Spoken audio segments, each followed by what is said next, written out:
तो चलिए भाई, इस चैप्टर को कंटिन्यू करते हैं। और अब टॉपिक है सॉफ्टवेयर। अब तक हमने जो भी इस चैप्टर में पढ़ा था वो था हार्डवेयर के बारे में, और अब हम पढ़ेंगे सॉफ्टवेयर के बारे में। तो जब भी कभी आप हार्डवेयर और सॉफ्टवेयर के बारे में थोड़ा बहुत बेसिक डिफरेंस जानने की कोशिश करते हो, तो कंप्यूटर का वो पार्ट जिसे हम टच कर सकते हैं दैट इज हार्डवेयर, और कंप्यूटर का वो पार्ट जिसे हम टच नहीं कर सकते हैं, जिसे हम देख नहीं सकते हैं, दैट इज सॉफ्टवेयर। कितना सिंपल है ना। तो हार्डवेयर में क्या क्या आते हैं, सारा कुछ आता है। जैसे सीपीयू आ गया, इनपुट आउट डिवाइस आ गई, इनपुट आउट डिवाइस आ गई, मेमोरी आ गई। ठीक है, CPU, memory, input output device, ये सब क्या है, हार्डवेयर ही है। अब आ जाते हैं सॉफ्टवेयर पे। अब सॉफ्टवेयर क्या है, इसका अगर मैं एग्जांपल दूं तो सबसे पहले आता है ऑपरेटिंग सिस्टम। क्या है एग्जांपल, ऑपरेटिंग सिस्टम क्या है, सॉफ्टवेयर होता है। ठीक है, टाइप्स ऑफ सॉफ्टवेयर हम पढ़ेंगे इसमें, लेकिन उससे पहले सॉफ्टवेयर के बारे में एक सिंपल सी बात समझ लेते हैं। देखो, सॉफ्टवेयर जो है, इट इज, अगर आप हार्डवेयर, कंप्यूटर के हार्डवेयर को अपनी ह्यूमन बॉडी से कंपेयर करें, ठीक है, ह्यूमन बॉडी जो है, ह्यूमन बॉडी से अगर हम हार्डवेयर को कंपेयर करें, तो सॉफ्टवेयर जो हमारी सोल है, सॉफ्टवेयर क्या है, हमारी सोल, हमारे अंदर जो जान है, हमारी जो आत्मा है, आप कह सकते हैं कॉन्शियसनेस जो हमारे अंदर है, सोल जो हमारी है, वो क्या है, सॉफ्टवेयर, जिसे हम ना तो छू सकते हैं ना ही देख सकते हैं। तो अगर हम देखें तो सॉफ्टवेयर की नीड किस लिए है, अगला जो टॉपिक है नीड ऑफ सॉफ्टवेयर। तो देखो, बिना सॉफ्टवेयर के क्या हार्डवेयर किसी काम का है? बिना आत्मा के ह्यूमन बॉडी किसी काम की है? नहीं। तो वैसे ही सॉफ्टवेयर जरूरी है हार्डवेयर को यूज करने के लिए। तो कंप्यूटर के हार्डवेयर को अगर हमें यूज करना है तो उसके लिए हमें क्या चाहिए, सॉफ्टवेयर चाहिए। मतलब अगर उसको ऑपरेशनल हमें करना है तो क्या चाहिए, हमें सॉफ्टवेयर चाहिए। तो हमारे पास अगर हार्डवेयर जो है, उससे हम इंटरेक्ट कैसे करेंगे, कैसे यूजर उसको यूज करेगा हार्डवेयर को, तो वो करेगा सॉफ्टवेयर के जरिए। अब इसी चीज पे depending on mode of interaction, कैसे ह्यूमन जो है वो हार्डवेयर से इंटरेक्शन करता है, उसी के हिसाब से सॉफ्टवेयर को तीन तरीके से हम डिवाइड कर सकते हैं। एक तो है सिस्टम सॉफ्टवेयर, फिर प्रोग्रामिंग टूल्स हैं, और फिर उसके बाद है एप्लीकेशन सॉफ्टवेयर। ठीक है, अब देखो सिस्टम सॉफ्टवेयर में, जैसा कि नाम मैंने तुम्हें बताया, ऑपरेटिंग सिस्टम। ठीक है, ऑपरेटिंग सिस्टम जो है वो क्या है, सिस्टम सॉफ्टवेयर। सिस्टम क्या है, हार्डवेयर। हमारे कंप्यूटर जो है वो क्या है, सिस्टम। और जो सबसे ज़्यादा जरूरी जो बेसिक सॉफ्टवेयर है, अगर उसकी बात करें तो वो क्या है, ऑपरेटिंग सिस्टम। अगर मैं यहाँ पे दोबारा से फिर से वही एग्जांपल दूं आपको कि ह्यूमन बॉडी और सोल, तो ह्यूमन बॉडी जो है और जो सोल है, ठीक है, सोल को मैंने आपको बताया कि भाई ये एक सॉफ्टवेयर है, ये एक हार्डवेयर है।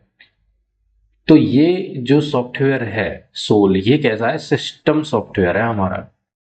जैसे कंप्यूटर में ऑपरेटिंग सिस्टम है, तो हमारी बॉडी में जो सोल है वो कैसे होती है, सिस्टम सॉफ्टवेयर होती है, मतलब हमारा ऑपरेटिंग सिस्टम है एक तरीके से। ठीक है, तो जो भी काम एक हमारी हमारी सोल जो करती है, हमारी जो कॉन्शियसनेस हमारे अंदर है, वो जो सब कुछ करती है, जैसे कि हम अपना सीपीयू, मतलब हमारा माइंड यूज कर रहे हैं, हमारा इनपुट आउटपुट डिवाइस है, हमारे जो सेंस ऑर्गन्स हैं वो सब कुछ यूज कर पा रहे हैं।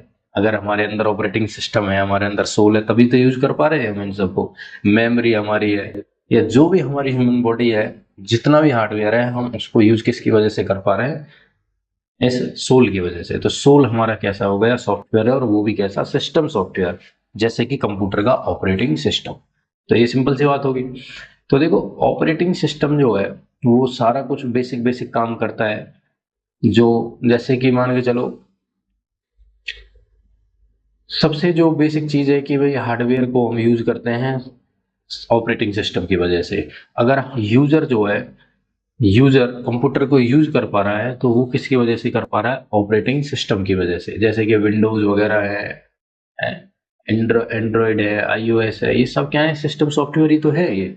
हम्म तो देखो, ऑपरेटिंग सिस्टम जो है वो अपने आप में एक बहुत बड़ी इंजीनियरिंग है, जिसके बारे में आप आगे जाके इंजीनियरिंग की क्लासेस में पढ़ोगे। तो बेसिक बेसिक चीज मैं आपको इसमें बता देता हूँ कि जैसे मान के चलो, हमारी जो बॉडी है, हमारी बॉडी में सोल आ गई, ठीक है। सोल आने के बाद अब हमारा जो सिस्टम है वो ऑपरेशनल हो गया कि हम ऑपरेट कर सकते हैं, ठीक है। अब कुछ भी हमें करना है आगे चल के, तो वो इस ऑपरेटिंग सिस्टम की मदद से ही होगा। इसकी मदद के बिना कुछ होने वाला नहीं है। जितने भी सारे, अगर कोई हमें, मान के चलो, कोई भी हमारे अंदर डाटा फीड करना है, तो वो मेमोरी में जाएगा, किसकी वजह से? ऑपरेटिंग सिस्टम की वजह से।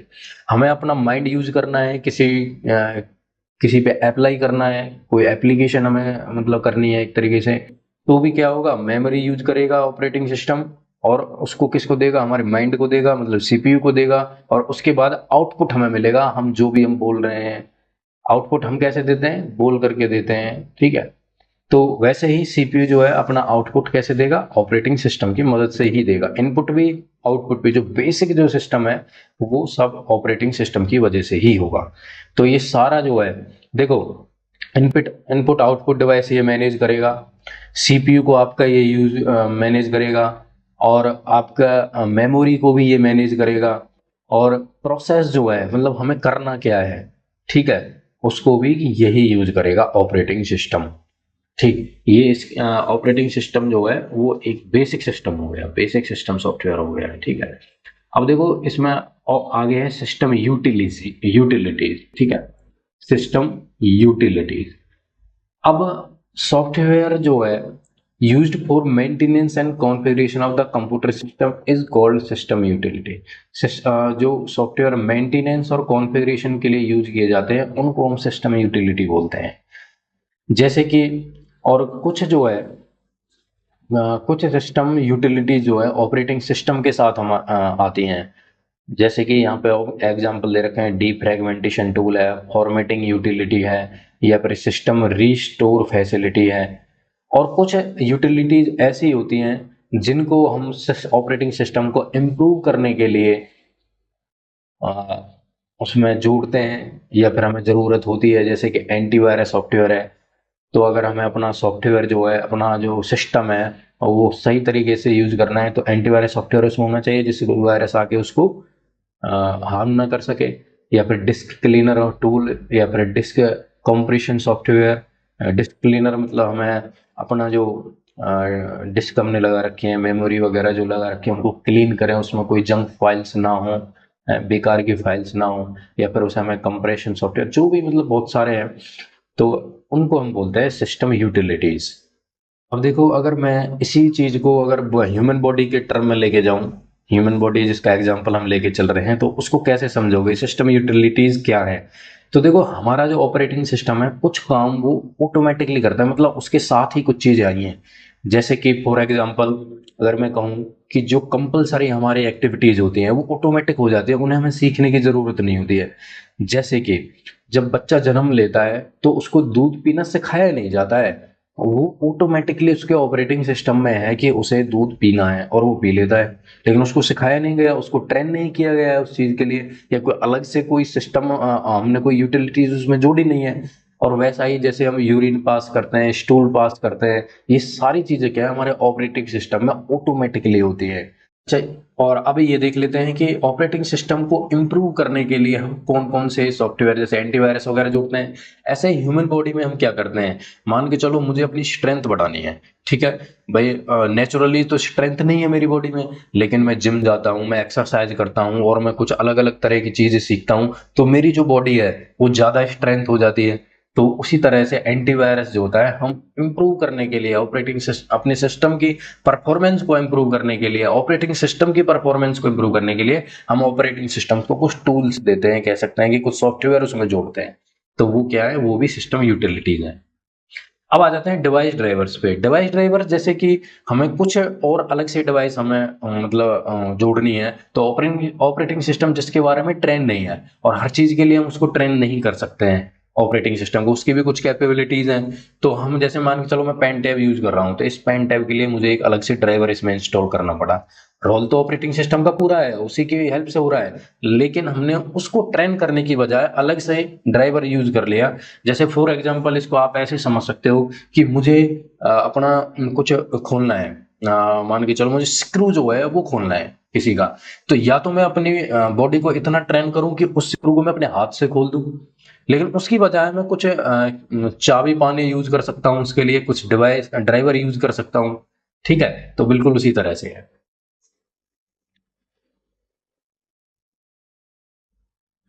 अब देखो, नेक्स्ट है प्रोग्रामिंग टूल्स।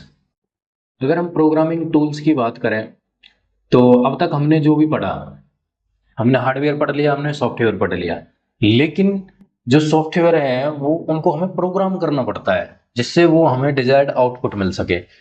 ठीक है, तो प्रोग्रामिंग टूल्स जो हैं, सबसे इंपॉर्टेंट होती है लैंग्वेज, कि हमारे पास मेनली दो तरीके की लैंग्वेज है, हाई लेवल लैंग्वेज और लो लेवल लैंग्वेज।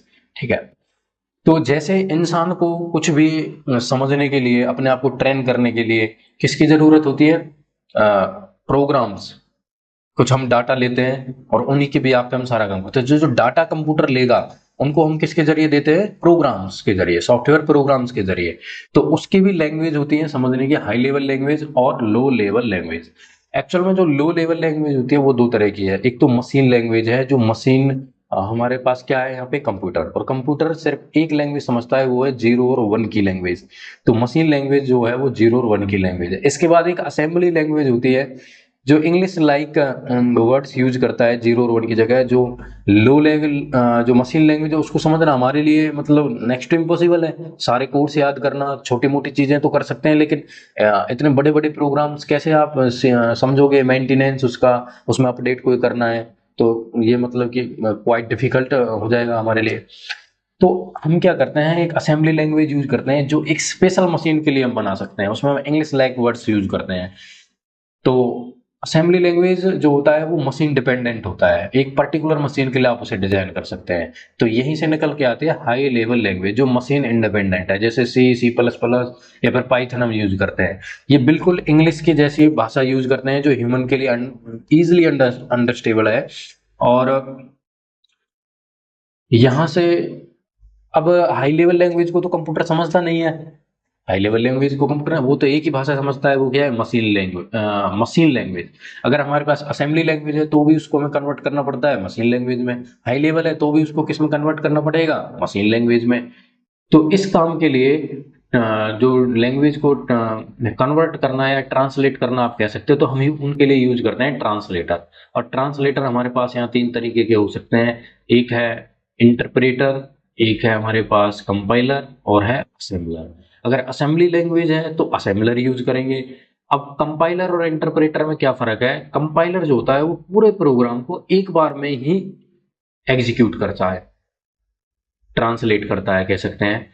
और जो इंटरप्रेटर होता है वो लाइन बाय लाइन, एक एक लाइन को ट्रांसलेट करता है, इंटरप्रेट करता रहता है। ठीक है, ये इतना फर्क होता है।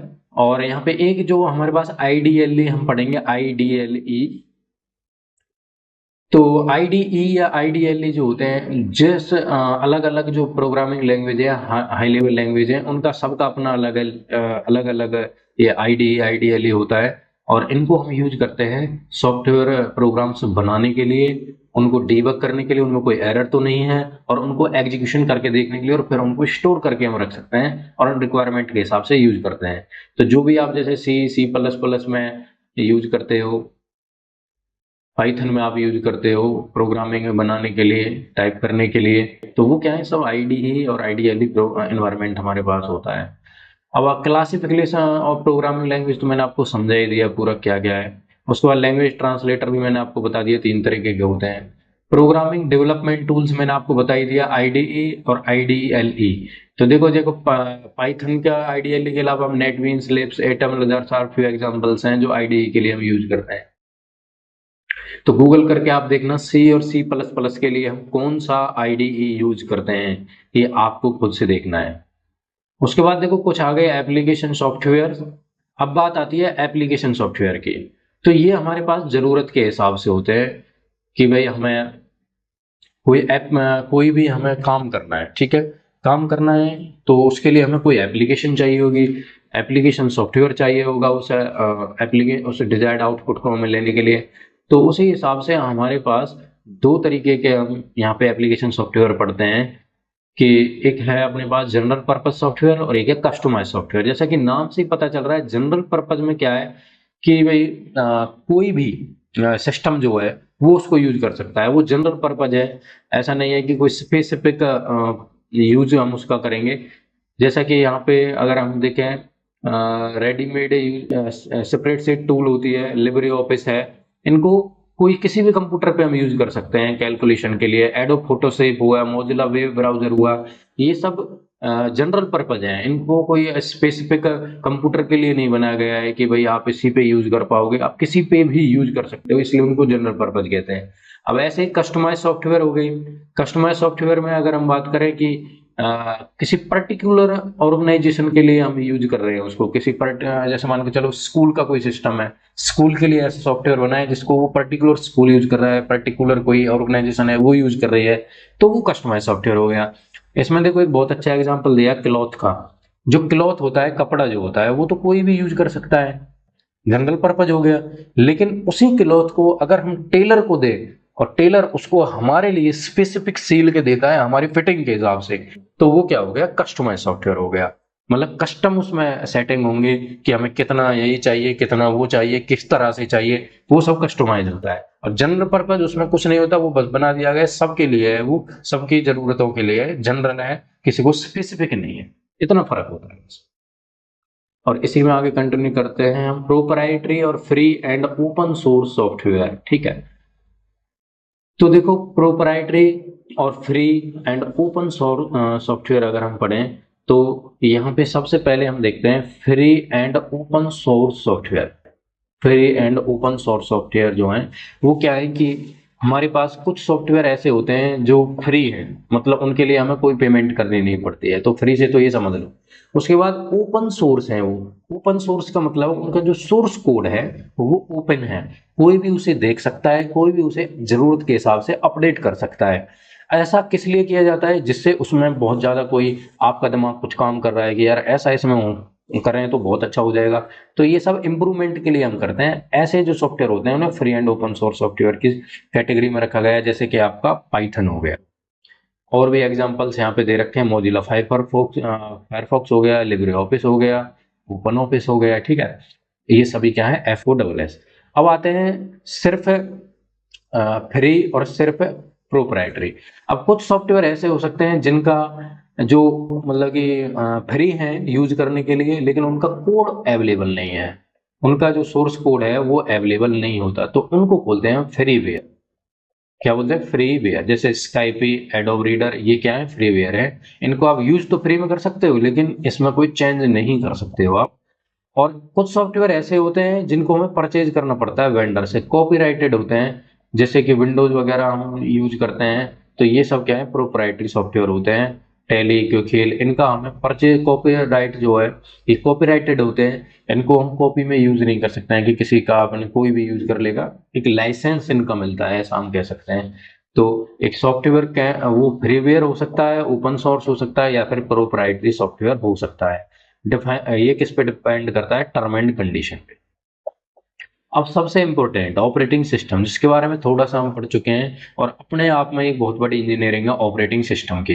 तो ऑपरेटिंग सिस्टम का अगर हम देखें तो सबसे जो इंपॉर्टेंट चीज होती है वो होती है यूजर इंटरफेस। यूजर इंटरफेस मतलब ये हमारा जो सिस्टम है और यूजर है उनके बीच में एक इंटरफेस का काम करता है। जैसा कि हम पहले ही पढ़ चुके हैं, हमारी ह्यूमन बॉडी और सोल जो है, हमारे जो बॉडी है उसको यूज तो करता ही है, साथ में हमें इंटरफेस भी सिस्टम का जो है वो कौन देता है, ऑपरेटिंग सिस्टम देता है, ठीक है। अब ऑपरेटिंग सिस्टम जो है किस तरह, हमारे पास जो टाइप्स ऑफ इंटरफेस के हिसाब से हमारे पास बहुत सारे ऑपरेटिंग सिस्टम हो सकते हैं। जैसे कमांड बेस, जिसमें हम कुछ टाइप करते हैं, कमांड देते हैं और उसके हिसाब से ऑपरेटिंग सिस्टम रिएक्ट करता है, काम करता है, तो वो होते हैं कमांड बेस, जैसे यूनिक्स लिनक्स में हम करते हैं। फिर आता है graphical user interface. Graphical user interface जैसे विंडोज में हम यूज करते हैं, मतलब ग्राफिकल टाइप हमारे पास मेनूज आइकन्स वगैरह होते हैं जिनके हेल्प से हम ये काम करते हैं उन पे। उसके बाद टच बेस इंटरफेस, आजकल टच स्क्रीन जो है ये एक तरीके से कहें तो इनपुट जैसा हम दे रहे हैं, कमांड इनपुट, जो इनपुट हमारा टेक्स्ट है तो कमांड बेस हो गया, इनपुट हमारा आइकन है या फिर मेनूज है तो ग्राफिकल हो गया, टच से हम इनपुट दे रहे हैं तो टच बेस्ड हो गया, वॉइस से हम इनपुट दे रहे हैं तो वॉइस बेस्ड हो गया। जैसे आजकल सीरी वगैरह हम ये देखते हैं, गूगल में ओके गूगल वगैरह, ये सब ये कैसे हैं, वॉइस बेस्ड इंटरफेस हैं। टच बेस्ड में जैसे हमारा एंड्रॉयड हो गया, जो हम फोन और लैपटॉप हम यूज करते हैं उनमें भी ऑपरेटिंग सिस्टम ही होते हैं, टच बेस्ड होते हैं। ठीक है, ग्राफिकल का मैंने आपको बता दिया, विंडोज हमारे पास है, आईओएस हमारे पास है। तो वही सारा इसमें लिखा हुआ है जो मैंने अभी बताया आपको। यूजर इंटरफेस जो है वो इनपुट के हिसाब से हमारे पास चार तरह के हमारे पास कंप्यूटर सिस्टम हो। एक गेस्चर बेस रह गया भाई साहब। गेस्चर बेस में क्या कहते हैं, जैसे स्मार्टफोन को हमने उल्टा कर दिया तो वो ऐसे लैंडस्केप व्यू दे देता है, अगर हमने सीधा कर दिया तो दूसरा व्यू दे देता है। टिल्ट करते हैं, वेव करते हैं तो मोशन, आई मोशन, आंखों से सेकिंग, हिलाते हैं फोन को जग जाता है। ये तो इनको हम बोलते हैं गेस्चर बेस्ड इंटरफेस। आजकल ये अंडर डेवलपमेंट है और बहुत तेजी से उभर रहा है, बहुत सारे काम इसमें कर सकते हैं हम। अब आ जाता है फंक्शन ऑफ ऑपरेटिंग सिस्टम, इस पे मैं पहले ही बात कर चुका हूँ आपसे। प्रोसेस मैनेजमेंट अपने आप में एक बहुत बड़ी साइंस इंजीनियरिंग है। मेमोरी मैनेजमेंट, अब ये सब कुछ नहीं है। देखो प्रोसेस को हम जब मैनेज करेंगे तो एक प्रोसेस मैनेज का मतलब है सीपीयू को हम यूज कर रहे हैं, सीपीयू को मैनेज कर रहे हैं। भाई सीपीयू को मैनेज कैसे कर रहे हैं कि कौन सी प्रोसेस कितनी देर के लिए कब देनी है और कौन सी देनी है, तो ये प्रोसेस कौन सी प्रोसेस एग्जीक्यूट होगी, तो ये क्या है, प्रोसेस मैनेजमेंट हो गया। और जब हम मेमोरी मतलब मेन मेमोरी को मैनेज करने की बात आती है, मेन मेमोरी पर कौन सा डाटा रहेगा, कब हम मेन मेमोरी को फेच करेंगे, और कौन सी प्रोसेस जो है मेन मेमोरी की पहले फेच होगी बाद में फेच होगी, कितना हमें उसको स्पेस एलोकेट करना है, ये सब मेन मेमोरी का मैनेजमेंट हो गया। ये ऑपरेटिंग सिस्टम देखता है। जब हम सेकेंडरी मेमोरी को मैनेज करते हैं, सेकेंडरी मेमोरी में जो हमारी, इसको हम डिस्क मैनेजमेंट भी बोल सकते हैं। फाइल मैनेजमेंट जो है, सेकेंडरी मेमोरी में जो हमारे पास डाटा है वो किसकी फॉर्म होता है, फाइल की फॉर्म में, जिनको हम रिक्वायरमेंट के हिसाब से यूज करते हैं। तो इसमें हमारे पास सेकेंडरी मेमोरी में जो प्रोटेक्शन है वो एक क्रूशियल फंक्शन होता है ऑपरेटिंग सिस्टम का, कि मल्टीपल यूजर जो हैं वो एक्सेस करते हैं कंप्यूटर सिस्टम को। तो एक मैकेनिज्म होनी चाहिए जिससे फाइल्स जो हैं वो फाइल्स की जो इंटीग्रिटी है वो खराब ना हो। कोई भी आके यूज कर रहा है तो ये उसको मैनेज करता है कि किस तरह से कब यूज होगा, कौन कब यूज करेगा। कहीं ऐसा ना हो कि जो फाइल है उसको कई सारे लोग यूज कर रहे हैं, कई यूजर्स यूज कर रहे हैं और उसकी वजह से फाइल करप्ट ना हो जाए। तो ये सारा काम जो है वो फाइल मैनेजमेंट का कौन करता है, सेकेंडरी मेमोरी। इसके बारे में भी डिटेल में आप इंजीनियरिंग में पढ़ोगे कि सेकेंडरी मेमोरी जो है उसमें क्या क्या उसके पार्ट्स होते हैं, कैसे ऑपरेटिंग सिस्टम उनको यूज करता है, कौन सी प्रोसेस कब फाइल में इसको यूज कर पाएगी, है ना। कौन सा यूजर आके सेकेंडरी जो मेमोरी है उसमें जो फाइल है उसको कब यूज कर पाएगा और क्या क्या उसमें चेंज कर सकता है। अगर बहुत सारे यूजर एक टाइम पे यूज करेंगे तो फाइल जो है वो डिसरप्ट हो जाएगी। तो उस सब चीज का ख्याल रखता है ऑपरेटिंग सिस्टम। उसके बाद डिवाइस मैनेजमेंट में अगर हम इनपुट आउटपुट डिवाइस को मैनेज कर रहे हैं तो वो डिवाइस मैनेजमेंट हो गया। देखो तरह तरह की हमारे पास इनपुट आउटपुट डिवाइसेस हो सकती हैं, अलग अलग तरह की डिवाइस, जैसे पेन ड्राइव हम यूज कर रहे हैं, अलग से बार कोड रीडर हम यूज कर रहे हैं। ठीक है, पेन टैब हम यूज कर रहे हैं, तो इसके लिए हमारे पास डिवाइस मैनेजमेंट भी कौन करता है, ऑपरेटिंग सिस्टम। जिसको डिवाइस ड्राइवर उसको चाहिए होते हैं। अगर ऑपरेटिंग सिस्टम जो है वो खुद से इंटरेक्ट नहीं कर पा रहा है उन इनपुट आउटपुट डिवाइस से, कोई स्पेसिफिक डिवाइस हम यूज करते हैं तो उसके लिए उसको ड्राइवर यूज करना पड़ता है और वो उसके हिसाब से सिस्टम को कॉन्फ़िगर करता है। आज हमने ये कंप्लीट कर लिया अपना पहला चैप्टर, और आपको बेसिक बेसिक कंप्यूटर के बारे में आइडिया जरूर हो गया होगा यहाँ से। अब आगे हम थोड़ा और बेसिक कुछ चीजें पढ़ेंगे। एक बार हमारा 11th 12th का सिलेबस हो जाएगा तो उसके बाद हम और डीपली इंजीनियरिंग में जो हम पढ़ते हैं वो सारे टॉपिक्स हम कवर करने वाले हैं। I hope topic is very clear to you. Thank you.